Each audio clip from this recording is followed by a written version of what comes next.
सार्थ तुकाराम महाराज गाथा अभंग 920।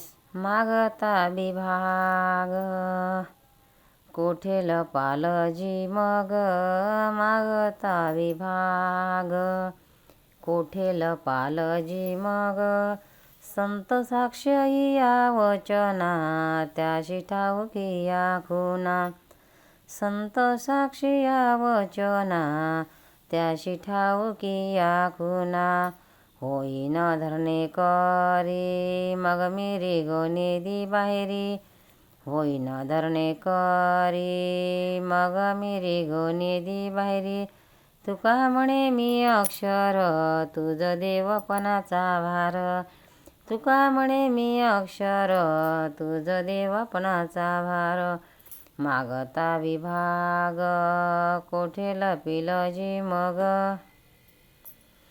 अर्थ या अभंगात महाराज देवाला म्हणतात, अहो देवा, आम्ही आमच्या वाटा तुमच्याजवळ मागू लागलो की असे कोठे लपून राहाल। तुमच्याकडे आमचे येणे आहे याबद्दल संत साक्षी आहेत, त्यांना सर्व खुणा ठाऊक आहेत। मी तुमच्या दारात धरणे धरून बसेन, तुम्हाला घराबाहेर जाऊ देणार नाही। मी खरा अक्षरस्वरूप आहे, माझ्यावर कसलाच बोजा नाही। पण देवा, तुझ्या मस्तकावर देवपणाच्या जबाबदारीचे ओझे आहे।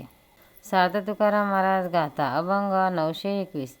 जिंकावा संसार येणे नावे तरी शूर, जिंकावा संसार येणे नावे तरी शूर, हिर काय ती बापुडी किर अहंकाराची घोडी, हिर काय ती बापुडी किर अहंकाराची घोडी, पण ऐसा नावे देव धरी तो भावे, पण ऐसा नावे देव धरी तो भावे, तुका म्हणे जावे सत्कीर्तीने भरवे, तुका म्हणे जावे सत्कीर्तीने भरवे, जिंकावा संसार येणे नावे तरी शूर, हिर काय ती बापुडी किर अहंकाराची घोडी।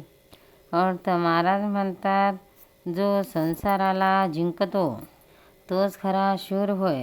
बाकीचे लोक असे घोडे आहेत की देहाचा अहंकार त्याच्यावर स्वार होतो। परमभावाने देवाला हृदयात दृढ धरण्याची प्रतिज्ञा करावी, तीच खरी प्रतिज्ञा। असे जगावे की आपले चांगलेच नाव व्हावे। पंढरीनाथ महाराज की जय, तुकाराम महाराज की जय। भक्तांना व्हिडिओ आवडल्यास व्हिडिओला लाईक करा, शेअर करा, सबस्क्राईब करा, तसेच बाजूला असलेल्या बेलवर क्लिक करा, म्हणजे याच्या पुढील सर्व व्हिडिओ तुम्हाला सर्वात आधी मिळत जातील। जय श्री कृष्ण।